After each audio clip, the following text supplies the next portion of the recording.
This is Feature Minor. So Mark Sargent has finally came clean about the shape of the earth. He was recently on an interview called the Awakened Souls podcast. So I was aware of these guys for a while now.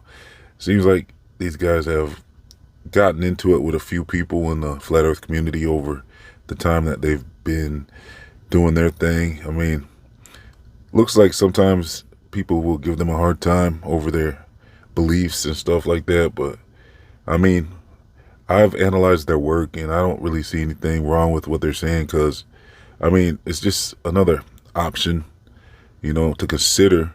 So basically, they had Mark Sargent on the podcast and he came clean about what he believes about the simulated reality aspect of this earth. Let me give you a quick overview, which is every major game, and I'll just do the ones that have been popular like in the last 5 years, Fortnite and GTA and World of Warcraft and Minecraft especially. They're all built on a flat world. In fact, it's not just a flat world with a dome. Even the dome is an illusion. You can look up something in the gaming world called a skybox system, which is literally the sky is just a giant big box that you simulate everything spherical on that box. Because for people don't know, again, we make assumptions. Computers hate circles. They hate anything that with a curved edge. And what I mean by that is pixels are square. They're always going to be square. Computers love right angles. They love the math. Circles don't make any sense to them. So what they do is they simulate circles and spheres, which is, when you zoom in on anything, I don't care what it is in a video game world, if you zoom in far enough, everybody knows the term, it becomes pixelated, which is when you magnify it. In Photoshop, a great example of that. You Photoshop any image, you zoom in on, I don't care how spherical it looks. You zoom in far enough, you're going to see all the squares and right angles. And with that in mind, every game that we build, and we'll get into more of this later, is built on a big flat plane. And it's just a big box. But it simulates, but you don't know any different, and it's like, well, why would they do that? It's like one, because people aren't going to notice, and two, programmers are lazy. It's like, why make it harder for themselves? If the people aren't going to notice any sort of curvature, then why would you make a curvature at all? You're going to make it flat. But in doing so, that creates a problem, because when we zoom in the video game world, it looks a lot like what we're zooming in here in our world. So when it comes to that, I mean, Mark Sargent kind of introduced that hypothesis when he first came out, but then he kind of stayed away from that for a long time. So I kind of heard him touch on that for a while, but he didn't really want to dive too deep into it. I think after this final experiment thing, now he's willing to explore other options like this and be more vocal about his beliefs about it. So this was an interesting interview. I'll probably leave the link in the comment section, description box if you haven't seen it, because I mean, it was kind of interesting to see Mark Sargent finally be willing to explore these ideas and brainstorm about these ideas about a simulated world. And when it comes to that, I mean, I've covered this on my other channel more. So if you're not signed up to exclusive updates, please subscribe to that channel, because that's where I explore ideas like this over there more, where we're talking about stuff like the 11/11 phenomenon and deja vu, the Mandela effect, glitches in reality, things like that, I mean, that all has to go hand in hand basically with simulated reality. So when it comes to simulated reality, I first kind of introduced this topic to you guys when I made my Are We Living in the Mind of God video. And so to link this with flat earth, I mean, that's where I think you're going to have some people get kind of uncomfortable, because to link the simulated reality aspect to flat earth, you almost got to throw out everything that you would have ever thought about reality and life and everything basically. And it falls more in line with like the Matrix movie, where it looks like, according to the research, you would have to almost conclude that it's set up to believe that you live on a globe, perhaps. Because, I mean, the way it's designed, the way the earth is designed with Antarctica, trying to keep you away from that area with its frozen temperatures. And there's really no one that has ever explored in Antarctica beyond, what is it, the 60th or 70th parallel. Plus, there's no proof that you can fly around Antarctica and come up the other side.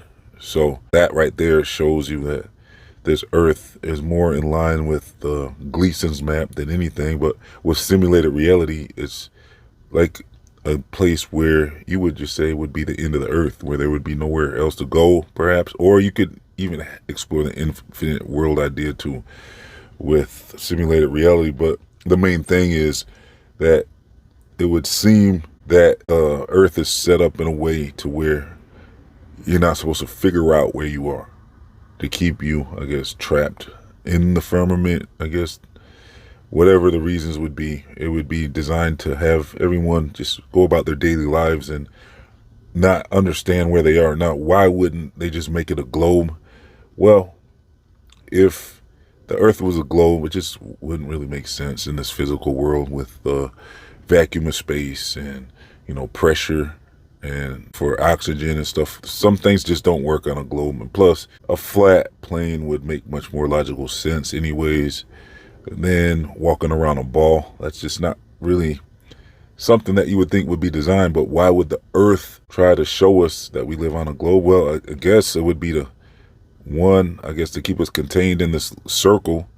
And it really would change how you would think about this place too, because at that point, life would be much more like the Truman Show than anything, where it's like we're being observed and we're being expected to not figure it out, and everything would be set up to not figure it out. But you would know deep down that, hey, something's off with this place. So like I said, when it comes to certain things, I've associated the simulated reality to the Mandela effect and other things, plus, like I said, the living in the mind of God. But the one thing about the simulated reality hypothesis is it's a good starting point to get people on board. I would have thought that this would have been kind of something that flat earthers would have adapted to early on, because this was something I was kind of hoping would catch on more, and it didn't seem like it was catching on. Because when you say flat earth, people are like, sometimes you'll just get reactions that people just don't get it, and it's just so extreme for some people to believe in a flat earth. But then when you say simulated reality, you'll have people like even Neil deGrasse Tyson and others like Joe Rogan and many others say, oh yeah, I get that, that's believable. They can comprehend a simulated reality more than they can comprehend a flat earth. But what if it's one and the same? Like I said, though, when it comes down to it, that would definitely explain the 24-hour sun in Antarctica, because you would have a place that's set up and designed to almost, it looks like I said, make you believe you live on a globe, because the way the optics work with when you can, at certain times, it might appear things are disappearing from the bottom up, and the way the sun sets, and all this is explained on a flat earth. But also it just makes you wonder, okay, was it set up like that on purpose? And then, like I said, with Antarctica being a frozen tundra that you can't really freely explore anyways if you were allowed to even. And so what is it at the edge? Is it just a stoppage of existence? Is it like you can't go any further? You might be able to just keep walking and walking, but you're not going to be going anywhere because that's it. That's the end. Or are you going to be able to find other places to go outside of the ice wall? I would say on a simulated world, you could have both. It wouldn't have to be one or the other. It wouldn't have to necessarily just be the end of the world. It really depends on when it comes down to the torus field, which would be the firmament. If there is other Earths, would each Earth have their own torus field, and we'd be completely separated, like in an egg carton, basically. And that's almost a perfect example, because when people describe this Earth, sometimes it's been related to like an egg, the cosmic egg. And so if you think about an egg carton, you can have a dozen eggs in one carton, and in each of those eggs, let's say that each egg was a world, kind of like how the world we're living in with Earth. Well, you can't really get to the other egg because you would be trapped within and contained within each egg. With each firmament torus field, you wouldn't be able to. go to the next aid. So some people say that the only real way to make flat earth work is with a torus field or a firmament. So if that's the case, I mean, if you can't walk through the firmament because it's a barrier, then I guess you wouldn't be able to explore beyond a certain distance in each world. But yeah, it's very interesting. The idea of a simulated reality. Is good to see Mark Sargent jump on that show and start to get more comfortable talking about it. I think Flat Earth would have been much more popular if there's more people that figured out a way to bring the two together, the simulated world idea plus the flat earth, and bring it together in a way that makes sense and make it logical. And I definitely wouldn't be opposed to it. Like I said, my attempt was the Mind of God video, where I'm saying, like, what is reality itself? What is reality, and what is earth and physical reality? And you know how God spoke everything into existence according to the Bible. So you would have that where everything would be the vibrational word of God. And if everything's the word of God, it's like, well, that's related to being in the mind of God. Because if everything you can see and touch and feel in this world and all that, if that's all, that would be like basically the Matrix. Then where in the Matrix movie, he said, well, where's the Matrix? It's all around you. It's everywhere. You know, that would be like the mind of God. It'd be the mind of God is everywhere. In which you could almost just say God is everywhere then at that point. And that would be kind of like one of my versions of simulated reality. Yeah, where God is everywhere.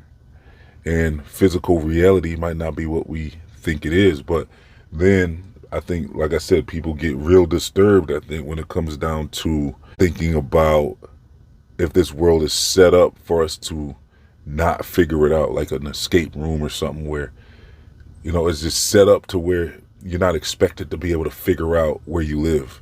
And it's almost set up to where this place would be designed for you to believe it's a globe, which would be very disturbing, I think, for some people to think of. But like I said, with the glitches in reality and the 11/11 phenomenon and the Mandela effect and all that, and the idea of a simulated reality and everything like that, I mean, we've saw examples of all this in the movies, with even movies like The Inception, I think it's called, where they were living in a dream world. They were able to lucid dream, and they were in a world where it wasn't real, but it looked real. And I might have to revisit that movie. I've only seen it once, and so I might have to go back and check that out again, because that was a very interesting take on dreaming. And when the people in that dream, you know, they had no idea that they weren't in a dream. They thought they were in the real world. And then the star of the movie, I forget his name, he was basically trying to show